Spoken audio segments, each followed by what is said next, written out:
in aesthetics, microneedling is usually leveraged for skin quality improvements or for hair.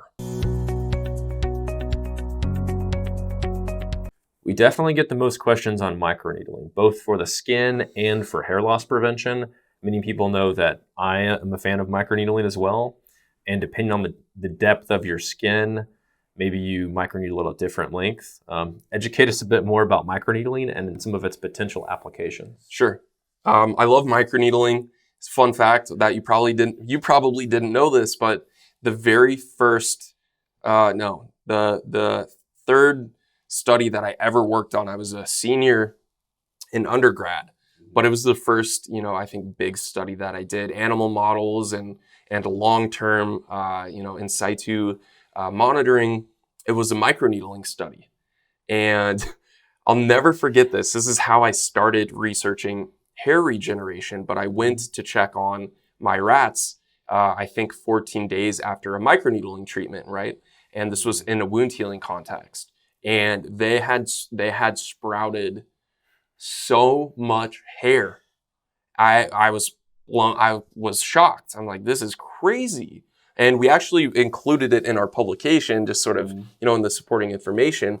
But that was the first time I was like, hold on, there's something here with microneedling in hair. So in general, obviously I continue to study it. I've published on microneedling for a variety of different applications.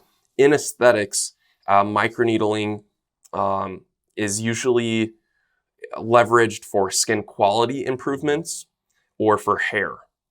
And for skin, I think it is an absolutely invaluable tool.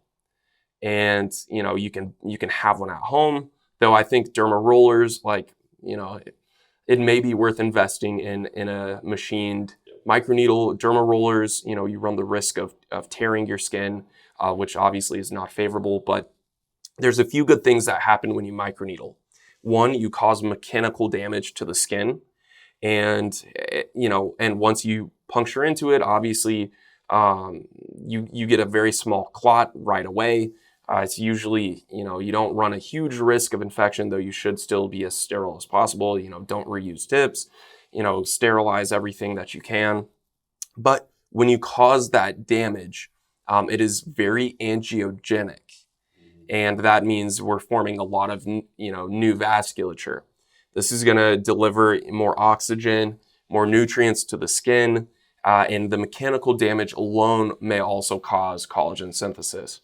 And most people will leverage microneedling to deliver topically applied fertilizers, often PRP, autologous PRP, often medical grade skincare, vitamin C, as we discussed earlier.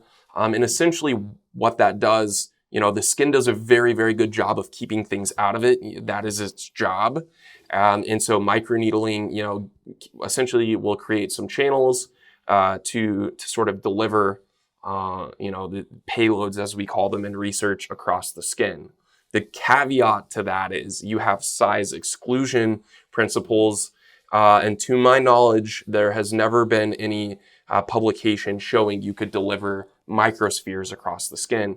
I've seen it and I've heard it discussed at conferences and in offices, but it lacks the data. I've seen some studies that have tried to increase, basically find the size exclusion cutoff, and it's generally, if I remember correctly, around 110 nanometers in diameter. So even with microneedling, it's very difficult to get things across the skin, but for hair, right?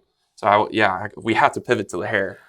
The hair results with microneedling are tremendous. And microneedling alone, some of the most significant results, that anecdotally that we have seen, and some of the studies we discussed last night, you can almost approach microneedling for the hair as a multiplier.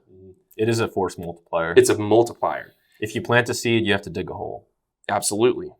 And some of the literature you and I have discussed in the past, you see, up to an 11 times effect in hair follicle density compared to a control group in that study. Yeah, I believe it was topical minoxidil. But obviously, for most things, especially in regenerative medicine, these are all parts of a whole. So, would you get an ideal result just microneedling? You might get a decent effect. Would you get a better result if you coupled this with, something that was a vasodilator, minoxidil? Yes, these are all parts of a whole. Same thing with aesthetic medicine. Yep.